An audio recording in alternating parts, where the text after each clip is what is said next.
नमस्कार मित्रांनो, मी सचिन शिंदे. बघा एक नवीन जी-आर आलेला आहे आणि पोर्टल नियमात देखील बदल झालेला आहे. आता हा काय बदल आहे हे तुम्हाला मी थोडक्यात सांगतो. बरोबर आहे का? आता एवढा मोठा जी-आर वाचत बसण्यापेक्षा तुम्हाला मी शॉर्टमध्ये सांगतो किंवा ह्याचे जे काही 4-5 मुद्दे आहेत बघा, हे फार महत्त्वाचे आहेत.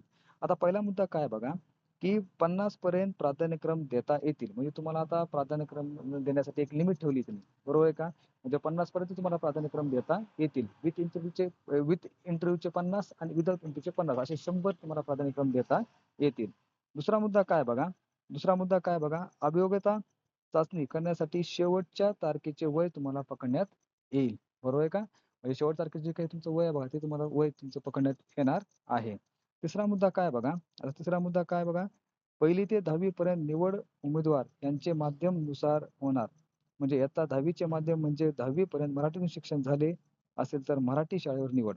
म्हणजे तुमचं शिक्षण ज्या माध्यमातून झालंय त्या शाळेवर तुमची निवड होणार आहे. आणि शेवटचा पॉइंट जे आहे बघा, तर शेवटचा पॉइंट काय आहे बघा, ज्यांनी 10वी चे आणि डी-एड, बी-एडचे माध्यम व्यवस्थित निवडले, त्यांची निवड योग्य पद्धतीने होईल. 10वी आणि डी-एड, बी-एड माध्यम महत्त्वाचे त्याबाबत शासन निर्णयमध्ये उल्लेख आहे. म्हणजे तुम्ही 10वी आणि डी-एड, बी-एडचं माध्यम जर व्यवस्थित निवडलं असेल, तर तुमची निवड ही योग्य पद्धतीने केली जाईल.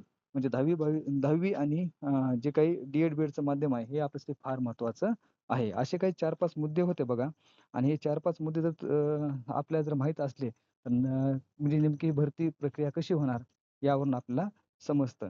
आता मला ह्याच्यातला एक मुद्दा सगळ्यात जे काही पहिला मुद्दा आहे बघा, हा पहिला मुद्दा मला थोडा व्यवस्थित वाटत नाहीये. बरोबर आहे का? कारण आता मला सांगा 50 प्राधान्यक्रम बरोबर आहे का हे? कारण मला सांगा आता एखाद्या जिल्ह्यामध्ये भरपूर शाळा असतात. बरोबर आहे का?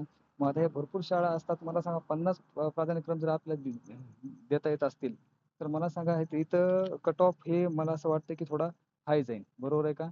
मग यासाठी काहीतरी शासनाने केलं पाहिजे. बरोबर आहे का? मला ह्या पहिल्या मुद्द्यावरती थोडा आक्षेप वाटतो. तुम्हाला काय वाटतंय? कमेंटमध्ये नोंदवा. धन्यवाद.